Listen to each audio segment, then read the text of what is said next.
Greetings, friends, family, and survivors. Isn't that wonderful to see clouds and not smoke? So we did get some rain and we're downgraded. We're not on the evacuation list now, and that's good. And the fire is still only 18% contained, but the urban interface side is got several different buffer zones and dozer lines in, and it's supposed to be jump back up to about 99 degrees in a couple of days, but it'll take a while for this rain to dry out. And this time of year, it'll be a slow creeping fire, and the higher ups, it's the mountain side of us, the wilderness side, that doesn't have the containment lines. But it's wetter as you go higher and less understory because there's less reprod, and it should be okay this time of year. If this was July, we'd be in trouble still, but it's not, and that's a good thing. So the rain was wonderful, and had been waiting to things to get wet around here so I could do some welding. You don't dare want to do welding out here as dry as it's been, but I needed to extend, weld those tabs on to extend these so that the ramps line up with the skids. So I think I'll let this dry out and shoot it with shingle oil, and then I'm not sure, I might try to take it up there and deliver it before winter. I think I can do it with one rig if I chain it to a tree, that big pine tree, and just drive out from under it. I'm hoping that that'll work, and then level it and all that later when I get the tractor up there. But I need to get this off the trailer. I've needed the trailer, and it's tied it up for a long time. Yep. So the plan is to insulate this with R21 and insulate the ceiling and put gable end vents. So that gable up there is vented, and sheetrock it in here, and the washer and dryer fit here, and then it has a fold down laundry table on this side. Then right here the chest freezer goes there, and then I think the solar's going on this wall and the water system's going on that wall. And on the outside of this building is that Rheem tankless water heater. And that's why we insulated the floor, because it's going to be below zero up there with the wind blowing. So I think there's room in here to do that. The other shed is going to be kind of like a tool crib. So this one I'll use as a tool crib, and it won't be insulated for a while.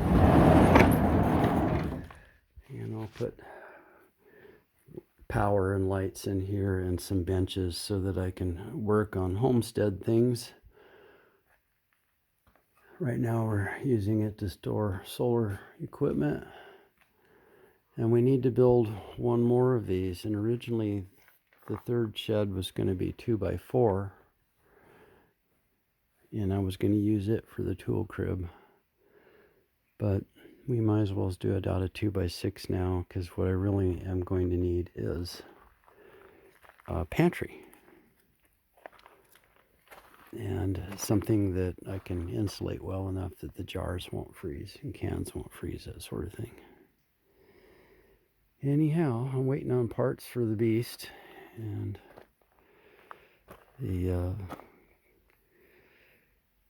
they should be here in another week, and we'll start putting the Ford back together,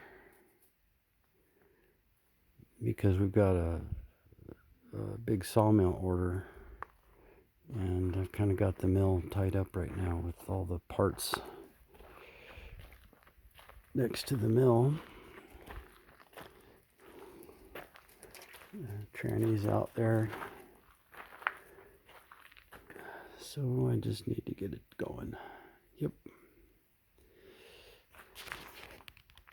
So I think we've decided what we're going to do with that park model trailer, because eventually it's going to be the guest house. Won't be on the road again. So we'll haul it up there, and then we'll make a roof kit. And we're going to put a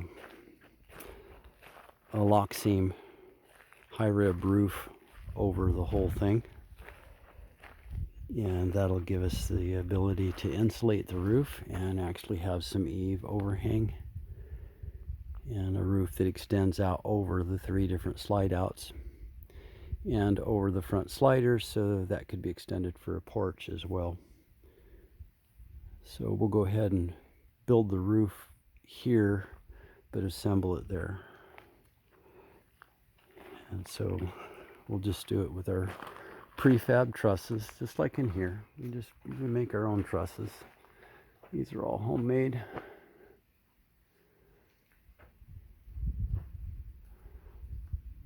So this building cost roof metal and screws.